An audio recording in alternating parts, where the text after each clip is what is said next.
Hi guys, angler Pranav vlogs എന്ന് പറഞ്ഞ YouTube ചാനലിൻ്റെ പുതിയൊരു വീഡിയോയിലോട്ട് എല്ലാവർക്കും സ്വാഗതം. അപ്പോൾ നമ്മൾ ശംഖുമുഖം ബീച്ചിലുണ്ടായിരുന്നത്. അപ്പോൾ ഇവിടെ നല്ലൊരു കാഴ്ച കിടക്കുകയാണ്. അപ്പോൾ നിങ്ങളോട്ട് എത്തിക്കാൻ വേണ്ടിയാണ് ഇപ്പോൾ ഈ വീഡിയോ എടുത്തിരിക്കുന്നത്. അപ്പോൾ അതായത് ഫാമിലിയായിട്ട് ഞങ്ങൾ ബീച്ച് വന്നേക്കാണ്.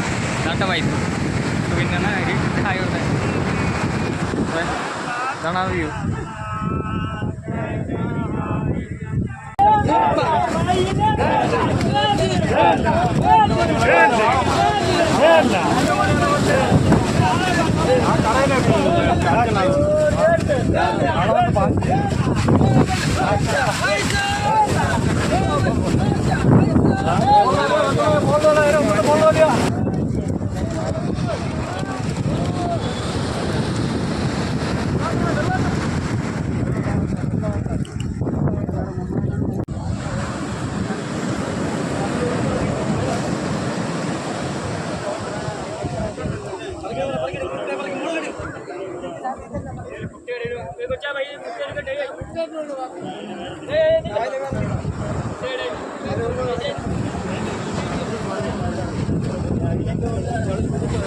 വീഡിയോ ഇഷ്ടപ്പെടണമെങ്കിൽ എല്ലാവരും ഒന്ന് നമ്മുടെ ചാനൽ സബ്സ്ക്രൈബ് ചെയ്യുക, അതേപോലെ തന്നെ ബെല്ലൈക്കൺ ഒന്ന് എനേബിൾ ചെയ്യുക, പിന്നെ ലൈക്കും ഷെയറും കമൻറ്റ് ചെയ്യുക. അടുത്ത നല്ലൊരു വീഡിയോ ആയിട്ട് വീണ്ടും കാണാം.